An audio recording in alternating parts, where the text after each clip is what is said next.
Come on now. Cette semaine, dans le petit monde médiatico-politique, on a entendu ça.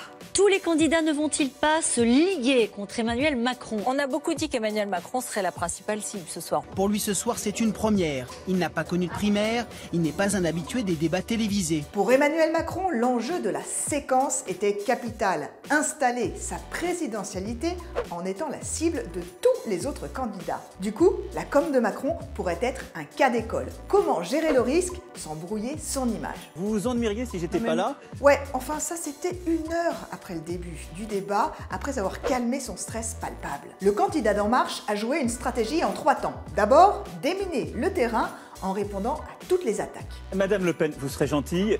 C'est ce que vous avez déclaré, non? Je ne vous fais pas parler, je n'ai pas besoin d'un ventriloque. Je vous assure, tout va très bien. Quand j'ai quelque chose à dire, je le dis clairement, c'est mon habitude. Là, je pense que c'est pour moi, donc je vais me permettre d'intervenir. Parce que c'est toujours mieux d'être direct avec nos concitoyens. Ensuite, jouer l'offensive eyes to eyes. Donc, soit ce que vous venez de faire, Madame Le Pen, c'est de la diffamation. Je ne suis pas comme vous, en effet, dans la vie politique depuis plus de 30 ans.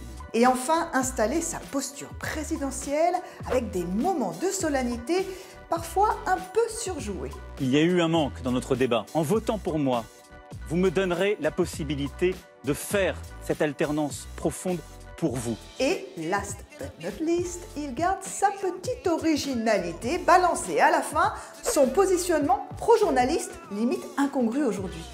Merci beaucoup. Merci à vous d'avoir conduit ce débat. Bref, dans la forme, Macron a sauvé sa peau en jouant le personnage du jeune premier valeureux. Mais dans le fond, son message reste flou. Le lendemain, la presse a relevé quasi unanimement son positionnement un poil trop central.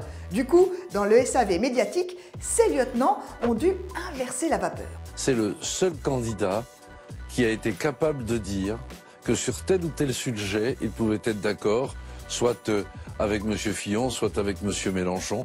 C'est le seul candidat qui n'a pas caricaturé le positionnement. Un peu capillotracté, mais l'équipe de Macron a trouvé l'épilogue parfait de la séquence de com avec le ralliement d'un proche de François Hollande et d'un premier membre du gouvernement. J'ai décidé d'apporter mon soutien à la démarche, au projet et donc à la candidature d'Emmanuel Macron. Hop, emballé! L'image créée par les spin doctors, c'est Macron crée l'adhésion. Reste que pendant le débat, il a été le plus recherché sur Google. Intérêt ou manque de clarté? Réponse peut-être dans le prochain débat le 4 avril. Et pour finir, un coup d'œil à notre baromètre politique des réseaux sociaux. Sur Twitter, c'est Emmanuel Macron qui est le plus commenté cette semaine. Et sur Facebook, il est 3e, derrière Jean-Luc Mélenchon. Come on, vous ne verrez plus jamais la politique comme avant. À la semaine prochaine sur le JDD.fr. Come on now.